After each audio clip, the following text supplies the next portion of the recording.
Stock Play of the Day is an educational program. Any statements made by Ally Invest employees are not intended to be or should be considered investment advice, a recommendation to buy, sell, or hold a security, or a recommendation to adopt an investment strategy. Hello and welcome to the Stock Play of the Day. Today's stock is going to be Target. We'll discuss should we pass or should we play?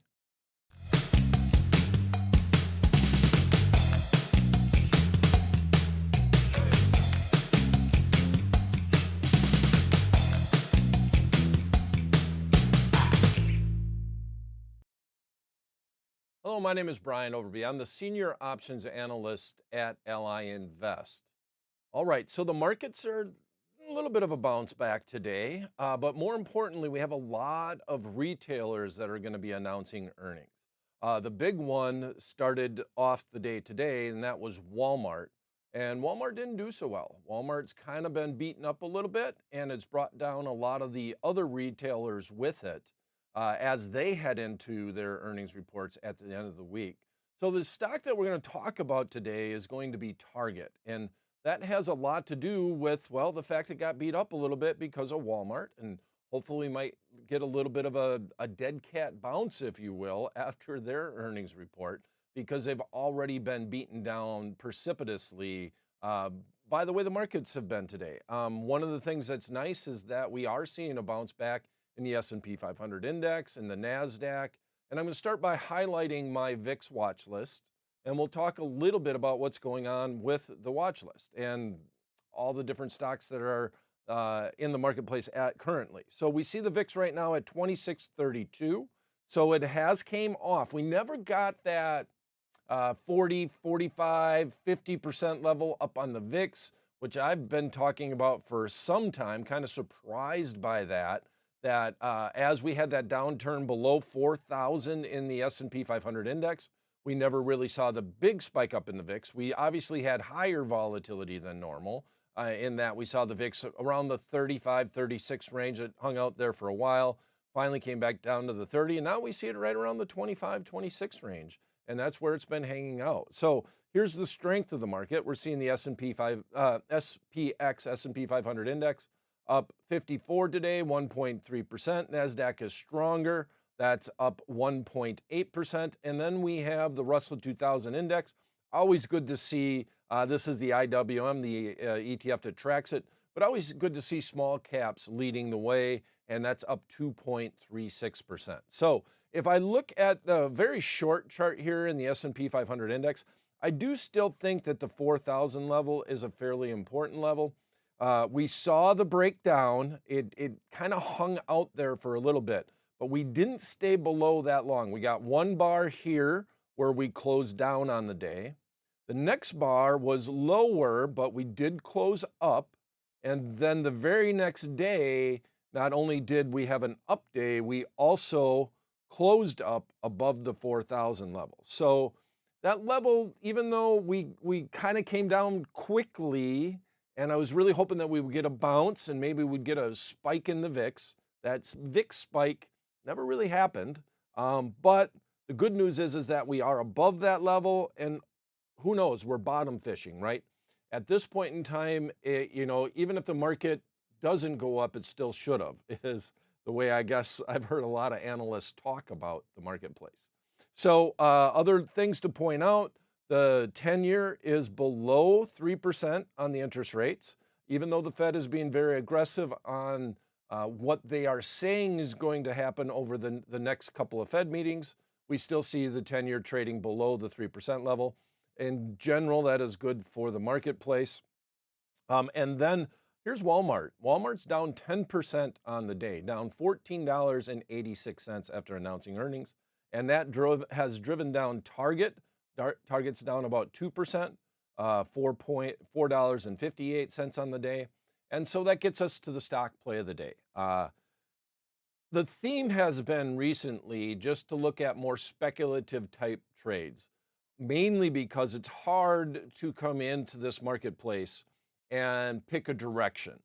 We were a little bit bullish going back over the last couple of months, a little bit bullish on some of our fear of missing out trades on Stocks like Chevron, after Mr. Buffett talked about Chevron in his annual shareholders meeting, also on some of the financials using an ETF, and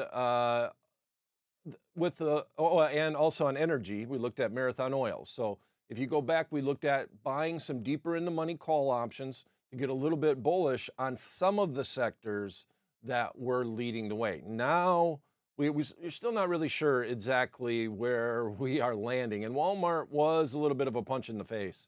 A lot of the retailers, especially the ones that cater to the lower end clientele, were anticipated to be basically leaders in the marketplace with the high inflation.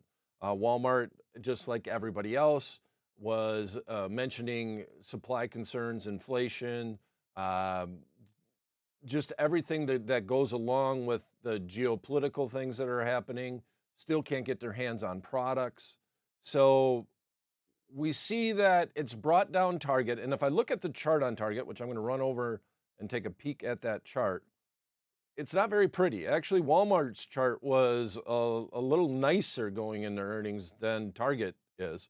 And we see that we do have a fairly strong down move in Target, and we're below the 50-day, below the 20-day, below the 200-day moving average. So as far as the chart is concerned, this isn't a very exciting chart. So once again, we're just going to do a speculative trade around earnings. Now, how would I approach that speculative trade? If we look at a long call spread, if I'm dealing with earnings, you're dealing with high implied volatility, you're dealing with time decay issues. Not only do we have to worry about implied volatility coming in after the earnings report, basically decreasing, we also means that we have a lot of time premium in the option contract. And a standard thing about time premium is time decay. So we're not buying an in the money, at the money, out of the money option. We're going to try to straddle the market and just hope that we get a pop up after the earnings announcement.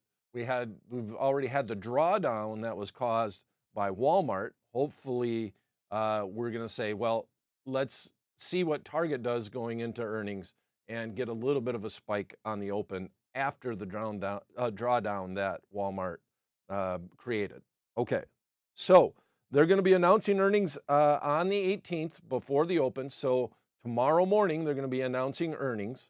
And these are, on the stock play of the day, whenever we're talking about trade strategies inside the options playbook, they're not meant to be recommendations. But what we're trying to do is take things, look at what's going on in the current marketplace. And there's over 40 different strategies inside the options playbook. So there's no golden book of answers as to which one you always want to do. But there are certain times where strategies inside the play, where one strategy might be more enticing than another. And that's really what we're trying to get to the nitty gritty on when we're talking about picking plays to do on paper around specific events. A long call spread is going to be much more enticing on Target. Now, if Target came out and had good earnings and you wanted to go in and jump in, well, then maybe we would look at buying a deeper in the money call. Look at one of the FOMO trades that we talked about. Well, right now, because of earnings, we want to look at a long call spread, and it's going to be a shorter term long call spread. So inside the options playbook, we're showing the long call spread. The concept is that the stock will be trading, if I look at the profit and loss graph, somewhere between strike A and strike B. So the stock's somewhere in this range. We're going to try to buy about the same amount of time premium as we're selling.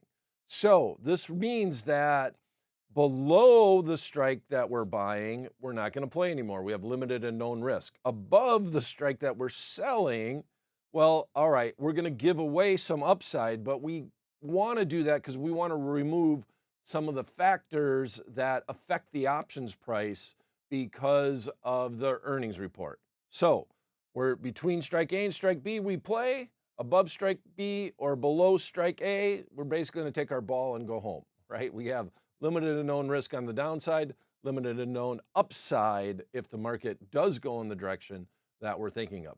And I should also say this too, if you do believe that Walmart is a sign that Target's going to have a bad earnings report, or even though it's already getting beaten up a little bit, you can also look at a long put spread. You can take the same concepts that we're applying to the long call spread and just get bearish on the market. And you would do the same thing. You have strike A and strike B, stock's right in the range. You basically straddle the stock price and do a short-term speculative trade and be bearish on it. Okay, so today we're looking at a long call spread. We flipped the coin. We decided we're going to be bullish on this underlying stock. And so let's get into the Ally Invest option chains, and we will look at a long call spread, and I'll talk a little bit about the expiration and the setup. With that said, this is an interactive show. We have the chat box opened up. If you have any questions, please put them in the chat box, and I'll try to address them at the very end of the show. Okay, so off we go to the Ally Invest option chains. And I guess I'll scroll up and I'll highlight here. It shows the earnings date. That's tomorrow. It's before the open. We show that we're down about 2% on target right now. I always, when I'm looking at an earnings trade, I always want to make note of what the expected move is from the marketplace. And you hear a lot of times, you'll hear reporters or major news outlets basically say, well, after earnings, Target is expected to move about 6%. And quite simply, what they're saying is, before the May 20th expiration, which is the nearest term expiration, 3 days from now, we're going to look at the most at-the-money straddle. Okay, so Target right now is at 213.95. We'll call it 214. So the 215 strike is the most at-the-money option contract.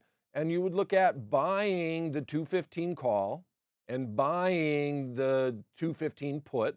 Let's add those together and come up with, we'll say, and we'll just kind of round it off. It's not an exact science here.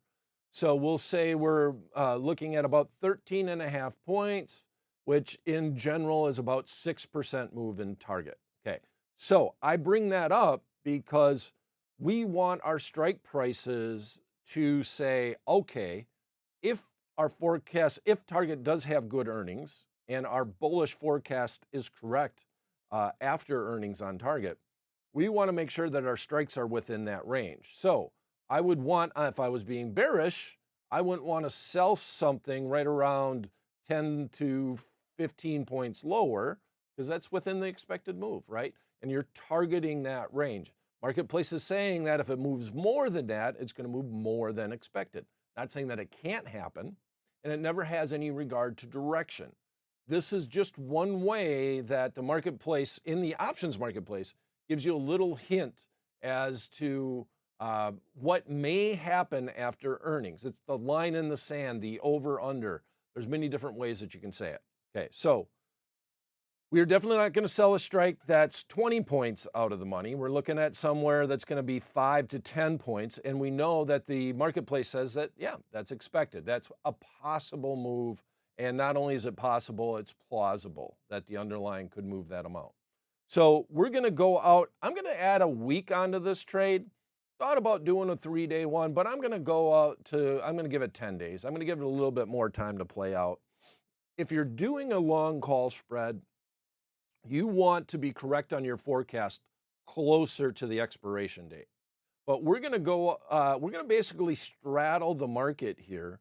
And because of that, I'm okay with going a little bit further out in time, giving you a little bit more time to be correct on your forecast. So in this instance, I am going to buy the May 27th expiration, 10 days out. I'm going to buy the 212.50 strike and sell the 217.50. We're going to go 5 points wide, and we're kind of straddling the market. So this is really going to be a 50-50 type profit and loss scenario. So let's see if I go over to the right rail, we're on the call side, we're going to be bullish. I'm going to buy the 212.50, which is a mouthful, and sell the 217.50. And so in this instance, we're 5 points wide, and we're going to pay $2.43. Okay, so almost that 50-50 scenario, right? We have a little bit less downside because we're only going to pay $2.43 plus commission if we can fill it to midpoint. That's always an if, never a guarantee of a midpoint fill. And then that means that we will have $2.57 of upside. So we're truly just playing the stock movement. We know based off of the expected move that the stock, that the marketplace thinks that the stock, if the forecast is correct, can get beyond the 217.50. So that is one way. And then also on the downside, it can get beyond the 212.50. So we're straddling. We're just trying to play the earnings. Very speculative play, obviously. So I'm going to hit the trade button. And if I put this in the right rail, this becomes the official paper trade for this week. And I'm hoping that that will pop up fairly soon here. And as we're waiting for that, and we're going to get this little read back. Let me go and click it, hit trade again. There we go. Okay, and as we're waiting for this feedback, and we'll talk a little bit about our paper trade for this week, please put your questions in the chat box. It's open. We want this to be an open forum, so please do so. All right, buying to open the May 27th, 2012.50 strike call option. At the same time, selling to open one of the May 27th, 217.50 strike call options. Midpoint is at $2.45. You're going to have to pay commissions to put this trade on. Total risk will be $245 plus commission for every 1-by-1 spread that you put on. Total upside would be $2.55 minus commission for every 1-by-1 spread that you put on. Now, I'm going to highlight something. So that's the official paper trade. And if we run down and we look at the Ally Invest profit and loss graph inside the option chains, this highlights that if you put this trade on right now, your profit and loss, where you're interested, is between the strikes, 212.50 and 217.50, right here. Okay, now this line is showing you as of today what the profit and loss graph is. Now, that's a very flat line, but that's because we have such high volatility because of the anticipated earnings report tomorrow morning. As expiration approaches, now also we have 9 days. We went out and remember, we went out an extra 7 days. We're not doing the shortest term to expiration. So we have a little bit more premium in the option contract. But if I take this all the way down, and I'm going to put 1 day in here to expiration, and you hit graph, now we start morphing towards the dotted line, like at expiration. And if we go down to 0 days, it's going to be very similar to the graph. Now we're coming even more and more closer to what it is, the dotted line. So if you're going to be correct on your forecast, you want to be correct in a hurry, right? If I'm correct on I want to be correct closer to the expiration date. If I am incorrect on my forecast, I want to get out right away. Because if we go all the way back to 9 days, and we're going to get a volatility crunch a little bit here, so this isn't exactly accurate, but the fact that I have time premium helps me if I'm incorrect on my forecast. And if I'm correct on my forecast, that's always better than being incorrect, but we need some time decay. We need some volatility to come in order to make the maximum on that trade, or we have to get way deep into money. That's simple. All right. So those are the concepts. If I am trading a speculative trade like this around earnings, I want to set it up so that the time factor is not as big of a component versus the actual movement of the underlying stock. And a long call spread will allow you to do that. If you do think you're going to be if you are more positive on this outlook, then you do the 3-day option contract. You do the one that expires on Friday. If you are feeling better about the trade, we went out 1 extra week, gives us a little buffer if we're incorrect and the market does go down, but it still gives us that potential upside. All right, so I'm going to run over and look at the questions. I have a few questions. Please put them in the chat box, as I've mentioned. Okay. Does the ex-dividend play a factor in this trade? No, and I'll go back and I'll highlight that a little bit. Dividends do matter, but dividends matter a little bit more if I'm going out further in time. This is a very short-term speculative trade just based off of earnings tomorrow. Either when we're all said and done, most likely either this trade is going to be both option contracts way in the money or way out of the money. That's more likely to happen than the stock not moving at all. If I have a big dividend, which Target does pay a decent dividend, and I'm going out longer term, the dividend will affect the option contracts. The bigger the dividend, the more it will affect it. And what it will do is when a dividend gets paid, the stock goes down by the amount of the dividend, but the stock in theory is unchanged, right? So the stock price goes down because the dividend gets paid and that price comes out of the dividend. So what does that do for puts and calls? If the dividend is large, it's going to help puts and it's going to hurt calls. But it's always figured into the options price. If it's a known dividend, so I guess in theory the best way to say that is that if the stock pays the dividend, it's already priced into the option contract. Okay, but it's going to make calls on a longer term basis cheaper relative to puts on the same strike line. Okay, this is a purely speculative trade over 1 week. The dividend does not really bother us, but a great question overall. All right. Would you consider spreads the most effective way to avoid an IV crunch through earnings, or is there strategies to mitigate that better? No, I consider spreads the most effective. Other things that I will look at are butterfly spreads. And on extremely expensive stocks, we've looked at some butterfly spreads, like stocks like Google, like Amazon, which are now both going through a stock split. So they're not going to be extremely expensive stocks. But that would be something, and this is, once again, what stock play of the day is all about, is on those stocks, we've talked about butterflies, because butterflies are extremely cheap on very expensive underlying stocks. And if I'm going to be bearish, I'm going to do a put butterfly out of the money, try to target a range that the stock might land in.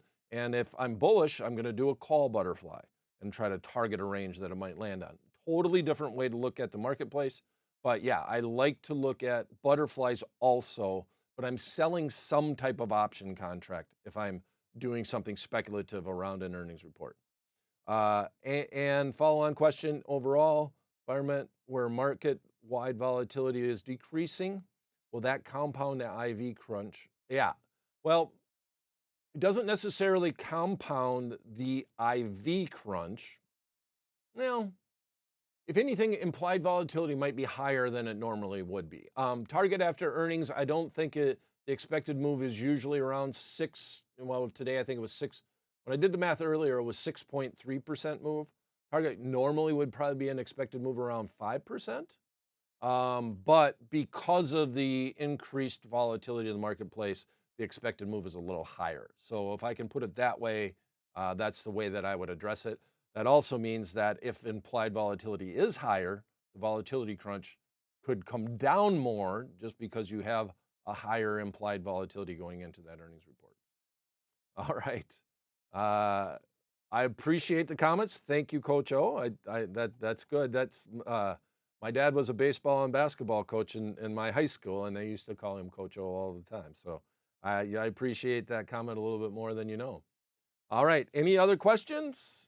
Going once, going twice. All right, that's it for this edition of the Stock Play of the Day. Please click subscribe, ring the bell, and by the way, we're going to know a lot this Thursday, so we're going to see how the trade did. And on the open, if the market ended up being, let's just talk about the expected move around 13 points. If the market was down 13 points on the open and right on the expected move, which is no guarantee, of course, I would just look to get out on the open. I would maybe try to salvage. If I could see this thing trading for $1 or 50 cents or somewhere that's salvageable, I might get out of the trade. If the market is up, well, then I have to look at exactly how much up. If we're looking to make $5, I wouldn't mind literally just having an order in overnight. Say we executed the trade today to sell at about 480 or 490, somewhere in that range, because trying to get that last 10 cents out of the profitability is really tough. So I would just keep that in for the open. Hopefully you get filled on it. And if it goes down, then I would consider my options on how I might get out of that market. And we'll talk all about that on this Friday's Stock Play of the Day Overtime Edition. Thanks for coming, everyone.